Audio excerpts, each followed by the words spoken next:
यूसुफ के दर्शनानुसार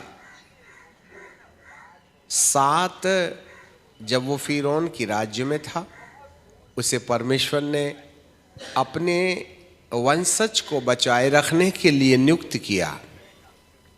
तो उसने क्या दर्शन देखा कि 7 बालें हैं जो हट्टी कट्टी हैं, और उसके बाद 7 और जंगली बालें हैं जो अच्छी बालों का हनन कर देती हैं।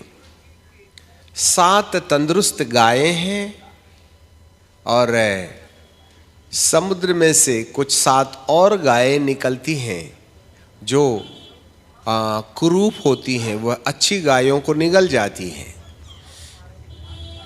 इस तरीके से वचन के अनुसार 7 साल की भरपूरी और इसके बाद 7 साल का अकाल। अब इस बात को पवित्र आत्मा इस साल प्रकट करते हैं कि 7 साल के अंदर फसल बहुत अच्छी होगी, और इसके बाद में जो 7 साल का महा अकाल होगा उसके दिन के संकेत दिखाई देते हैं। अब हमें ये समझ नहीं आता है कि ये 7 अच्छी बालें या 7 अच्छी गायें, उनका समय काल कब से शुरू होता है। वो या फिर जो 7 साल का महाक्लेश काल है वो कब से शुरू होगा। इन दोनों के बीच में एक लाइन है, रेखा है। तो प्रभु अपने लोगों को, फिरौन की राज्य में यूसुफ को प्रभु दर्शन देकर के कहते हैं कि इस सु आशीष के समय में भोजन वस्तुएं इकट्ठा कर लो। जी हाँ, फिर एक समय ऐसा आएगा कि अकाल आ जाएगा। अब 2 प्रकार के भोजन हैं।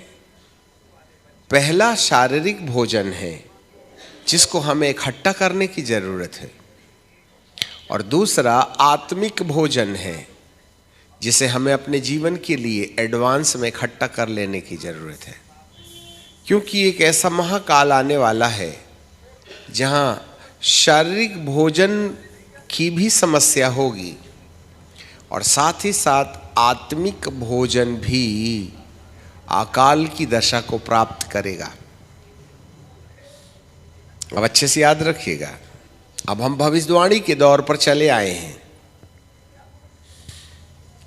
नंबर 1, हर एक व्यक्ति अपने घर के लिए बेहतर अनाज जमा करना शुरू करे और वो खराब ना हो इसका उपाय करे। गेहूं, चावल, दाल, तेल ज्यादा मात्रा में इकट्ठा करके रखें।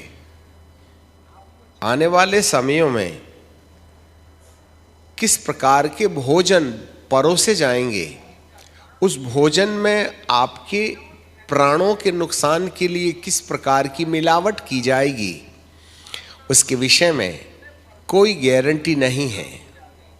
ज़्यादातर अपने ही घर का उगाया हुआ अनाज जिस पर तुम्हें भरोसा हो, आप उसे इकट्ठा करना शुरू करें, क्योंकि आगामी दिनों में चाहे गेहूं हो या चावल हो, वह मशीनों से बनाया हुआ मिलेगा जिसकी परख हम नहीं कर पाएंगे। वो प्राकृतिक अंडे नहीं होंगे और न ही प्राकृतिक चावल होगा। हम वैसे भी मशीन में बनाया हुआ काजू बड़े शौक से खा रहे हैं। दिखता तो वो काजू की तरह है, परंतु वो मैदे से बनाया गया है। उसको जरा तेल निकाल के देखो, निकले तो बता देना। इस तरीके से परमेश्वर भौतिक वस्तुओं के लिए अर्थात खान पान के लिए सावधानी दे रहा है, और ये अवसर है जब आप इकट्ठा कर सकते हैं। आने वाले दिनों में भोजन में किस प्रकार की मिलावट होगी, अनाज में, तेल में, वस्तुओं में, बिस्किट्स में और न जाने कौन कौन चीज़ों में उसके बारे में कहा नहीं जा सकता, उसके संकेत मिलना शुरू हो गए हैं। आत्मिक दृष्टि से यदि देखें तो अभी पवित्र आत्मा की हल्की प्रसन्नता है। वैसे वे सामूहिक रूप में अपना कोई काम नहीं कर रहे हैं, परंतु जो उनके लिए विश्वास योग्य हैं, जो उसके सिस्टम में बैठ गए हैं, जो उसके तंत्र में फिट हो गए हैं, वे ही लोग होंगे जो अपनी बेहतर तैयारी कर सकेंगे। याद रखना। अब आप यदि बोले कि हाँ, कहते ना भगवान भरोसे, यदि हम केवल अनुग्रह पर कि प्रभु के अनुग्रह से हम तो यीशु मसीह के दास हैं, चेले हैं, और केवल इस विश्वास से आप अपने जीवन की तैयारी करें, तो आप बड़े बड़े बड़े ही भ्रामक दशा में पाए जा रहे हैं। जी हाँ, हमें अपनी तैयारी करना चाहिए। हमें आत्मिक भोजन इकट्ठा करना है। अब आत्मिक भोजन भी दो प्रकार के हैं। एक तो परमेश्वर का वचन है। परमेश्वर के वचन को जितना ज्यादा पढ़ के उसके अंदर से प्रकाश, रेवलेशन निकाल सकते हैं, उस पर चिंतन करें। और यदि पवित्र आत्मा का प्रकाश आपके अंदर आना शुरू हो गया है, तो आपकी बुद्धि को वह स्वच्छ बनाएगा। ठीक है। और दूसरा, पवित्र आत्मा के द्वारा आपके व्यवहारिक जीवन का जो रूपांतर है, जिसमें ईश्वर का प्रेम, आनंद और शांति प्रदान की जाती है, इस प्रकार के भोजन से आप अपने अंतर आत्मा का विकास कर सकते हैं। ठीक है।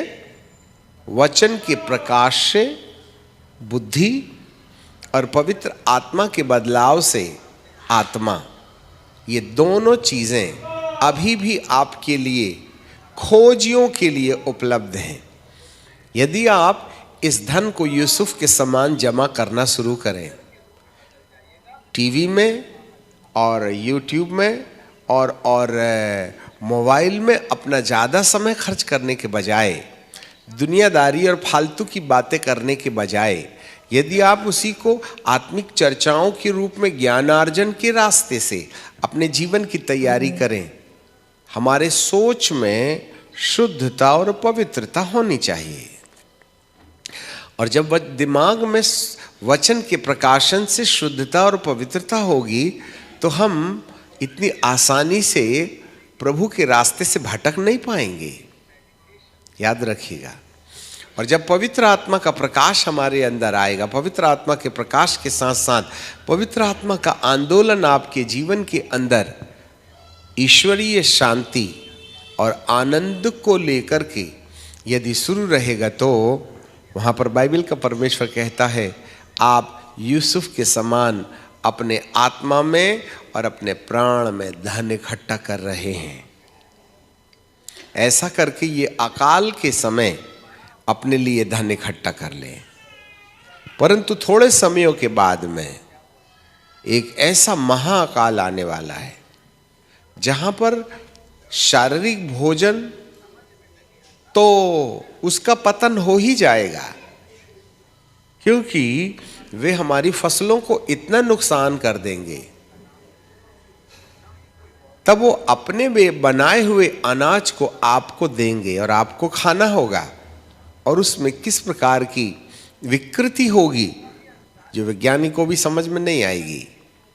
जहां आपकी खून में, आपके डीएनए में, आपके सोच विचार के तंत्र में किस प्रकार का प्रभाव छोड़ेंगी, उसके बारे में कहा नहीं जा सकता है।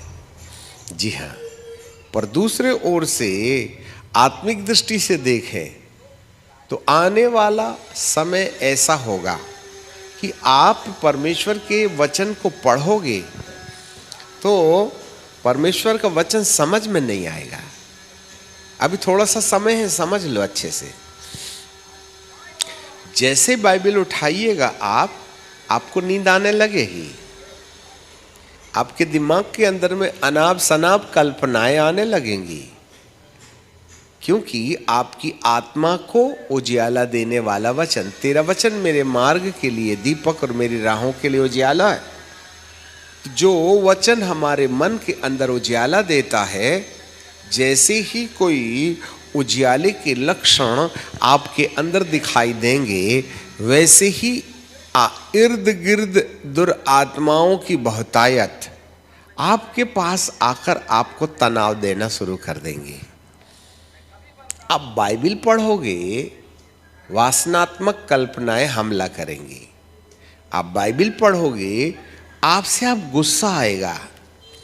आप बाइबल पढ़ोगे, विद्रोही मिजाज उत्पन्न हो जाएगा। पुराने कल की यादें आप में ताजी हो जाएंगी और वे आपके ध्यान को भटका देंगे। आप बाइबल की तरफ देखोगे जरूर, परंतु पढ़ने के बजाय आपका मन कहीं और चला जाएगा।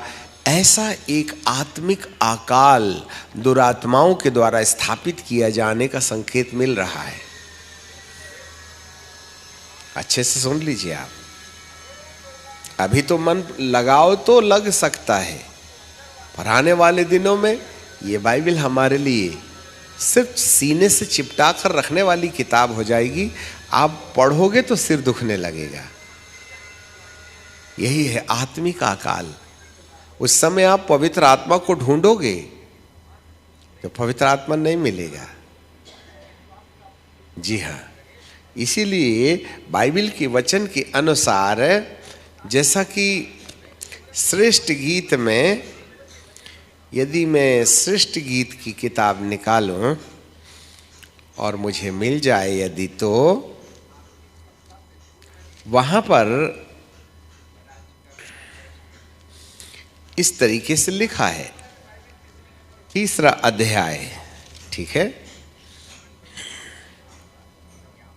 यहां लिखा है, मैं रात के समय अपने पलंग पर अपने प्राण प्रिया को ढूंढ रही थी। मैं उसे ढूंढती तो रही, परंतु उसे ना पाया।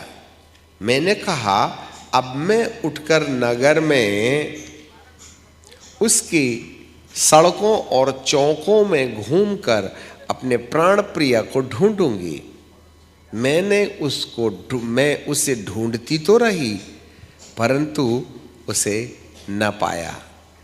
पहरुओं ने नगर में घूम रहे थे, वे मुझे मिले और मैंने उनसे पूछा, क्या तुमने मेरे प्राण प्रिय को देखा? मुझको उसके पास से आगे बढ़ के थोड़ी ही देर हुई थी कि मेरा प्राण प्रिया मुझे मिल गया और मैंने उसे पकड़ लिया और उसको जाने न दिया। अब यहाँ पर एक समय है जब हमारा प्राण प्रिय हमें मिल जाता है, परंतु एक समय ऐसा आता है कि इस प्राण प्रिय को यही उसकी प्रेमिका खोजती है, परंतु उसे दिखाई नहीं देता है। ठीक है, ओके। श्रेष्ठ गीत। हे मेरी बहन, 5वां अध्याय। हे मेरी बहन, हे मेरी दुल्हन, मैं अपनी बारी में आया हूं। देखना, गिड़गिड़ा रहा है प्रेमी। मैं अपना गंधरस और बलसान चुन लिया है। मैंने मधु समेत छत्ता खा लिया। मैंने दूध और मधु पी लिया। हे मित्रों, तुम भी खाओ। हे मेरी प्रियो, मनमाना पियो। मैं कलीसिया सोती तो थी, परंतु मेरा मन जागता था। परंतु मेरा प्रेमी खटखटाता और कहता, हे मेरी बहन, हे मेरी प्रिया, हे मेरी कबूतरी, हे मेरी निर्मल, मेरे लिए द्वार खोल दे, क्योंकि मेरा सिर ओस से भरा है। इसका मतलब रात बहुत बीत गई है, ओस से भरा है और मेरी लटें रात की गिरी हुई बूंदों से भीग गई हैं। पता चलता सुबह सुबह हो गई है। मैं अपना वस्त्र उतार चुकी हूं और मैं उसे कैसे पहनूं? ये कौन सा वस्त्र है? भौतिक रीति से मत जाओ आप। मैं अपना वस्त्र उतार चुकी हूं, उसे कैसे पहनूं? आज कितने लोग हैं जिन्होंने धार्मिकता का वस्त्र उतार फेंका है, बैर विरोध में चल रहे हैं, डाह जलन में चल रहे हैं, शिकायत में चल रहे हैं।